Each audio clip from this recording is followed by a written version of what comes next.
আশ্বিনের শারদ প্রাতে বেজে উঠেছে আলোক মঞ্জুরি, ধরণীর বইয়ের কাছে অন্তরিত মেঘমালা। নমস্কার, আপনাদের সঙ্গে সঞ্জিত করি, বর্ধমান পত্রিকা বিপি নিউজ আপনাদের স্বাগত। 137 বছর ধরে দেবী রূপে পূজিত হয়ে আসছে মাটির ঘট ও নবপত্রিকা। কোথায় ঘটছে এমন ঘটনা, চলুন বিস্তারিত জানাবো ডেস্ক রিপোর্টে।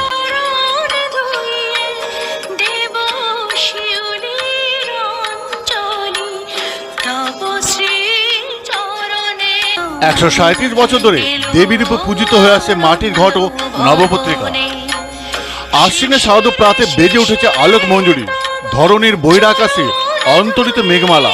প্রকৃতির অন্তর আকাশে জাগরিত জ্যোতির্ময়ী জগৎ মাতার আগমন। দিকে দিকে ফুটে উঠেছে কাশফুল, পুকুরে লাল পদ্ম শিউলি ফুলের গন্ধে জানান দেয় মা আসছে। ছোট থেকে বড় আনন্দে মাততে চলেছে সকলে। মৃন্ময়ীকে রূপ দিতে ব্যস্ত মৃৎশিল্পীরা। ঢাকে ঢাকে কাটি পড়েছে অলিতে গলিতে, তবুও যেন রায় পরিবারে পুজো দেখতে ভিড় জমে বাড়ি উঠুন। তবে অবাক করা বিষয় হলো, দেবী চামুণ্ডার পুজো হয় বলে এই গ্রামে দেবী দুর্গার কোনো মূর্তিকে পূজা করা হয় না। মঙ্গল ঘট এবং নবপত্রিকা দেবী রূপে পূজিত হয়। নবপত্রিকা বলতে কলাবউ, নবপত্রিকা বলতে 9 রকম উপকরণ থাকে, সেটাকে কলাবউর সাথে সাজিয়ে তাকে শাড়ি পরিয়ে তাকে আমরা দেবী রূপে বরণ করে নিয়ে আসি। মা দুর্গার রূপে পূজিত হয়।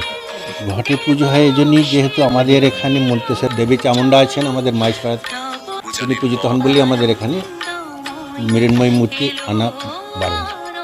পৌরাণিক একটা পরম্পরা বা বিশ্বাস চলে আসছে, সেই থেকে আমরা তো আমাদের জীবিতকালে ওইটাই দেখছি। একাধিক আনতেন, ওই জন্যই ওইটা আসে দেবীর 137।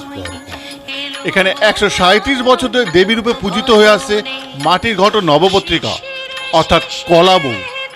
নিয়ম নিষ্ঠা মেনেই মাকে পুজো দেওয়া হয়। সপ্তমী সকালে খড়ি নদী থেকে জল ভরা হয়, সেখানে নবপত্রিকায় স্নান করানো হয়। পরে বাড়িতে এনে সেই নবপত্রিকাকে কাঠের তক্তা শুয়ে ফের তাকে স্নান করানো হয়। এরপর নতুন বস্ত্র পরিয়ে দেবী দুর্গা রূপে তাকে বরণ করে মন্দিরে প্রবেশ করানো হয়। এরপর 4 দিন ধরে চলে দেবীর পুজো। ভোগ হিসেবে দেবীকে দেওয়া হয় গোটা মাছ।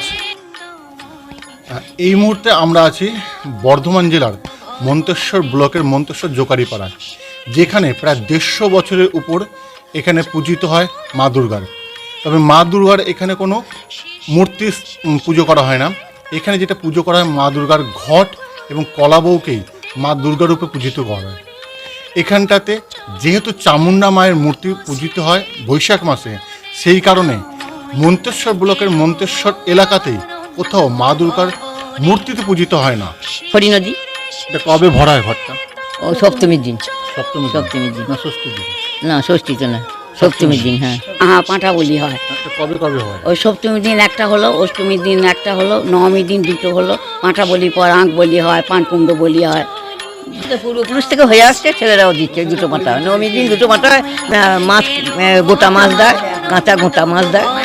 মায়ের ভোগে ওই সিদ্ধ চাল দেয়, সে সিদ্ধ চাল ভোগের জন্যে যে সেই তার সঙ্গে মাছ দেয়। একটা মন্তেশ্বর মহেশপাড়াতে দেবী চামুণ্ডা পুজো হয় বলে এই গ্রামে দেবী দুর্গার কোনো মূর্তিকে পুজো করা হয় না। এই রীতি চলে আসছে 137 বছর ধরে। সপ্তমী সকালে খড়ি নদী থেকে দেবী দুর্গার ঘট ভরা হয় এবং সেখানে কলাবউকে 9 রকম উপকরণ দিয়ে নবপত্রিকা রূপে স্নান করিয়ে মন্দিরে নিয়ে আসা হয়। বর্ধমান থেকে সঞ্জিত রিপোর্ট, বিপি নিউজ, পূর্ব বর্ধমান। গ্রামের ভিতরে মূর্তি হয় না, সত্যি মায়ের এক রূপ, সেই জন্যে মূর্তি আসে না, প্রথম থেকেই হয়ে আসছে। সেই জন্য কেউ আনে না, আনতে নেই, আনে না। ষষ্ঠী থেকে আরম্ভ 4 দিনই হবে, সপ্তমী, অষ্টমী, নবমী, দশমী, বিজয়া। পাঠা বলি সপ্তমীর দিনে পাঠা বলি হবে, অষ্টমীর দিনে পাঠা বলি হবে, নবমীর দিনে পাঠা বলি হবে 2টো, আর ওই খড়ি কুমড়ো হবে, আখ হবে, কলা দেয়, নানান রকম বলিদান হয়। মাছও দেয়, মাছের ভোগ দেয়, অল্প অল্প করে প্রতিদিনই দেয়। কাশফুলের সঙ্গে সেইভাবে আমাদের আগমনীটা বার্তা বেজে উঠেছে মায়ের, সেইভাবে আসে। এবং ঘটেই যে পুজো হয় মায়ের, মায়ের তো এখানে দুর্গার রূপ আসতে নেই। আমাদের এই যুগের ছেলেরা একবার ঝেঁকেছিল মায়ের মূর্তি আনাবে, কিন্তু আমাদের পূর্বপুরুষেরা বলেছেন যে এখানে মূর্তি কোনো রকমভাবেই আনা যাবে না, কারণ আমাদের দেবী মা চামুণ্ডা আছেন, মা দুর্গারই একটা রূপ, যার ফলে এখানে মানে মা চামুণ্ডা আছে বলে মা দুর্গার রূপ আনা যাবে না।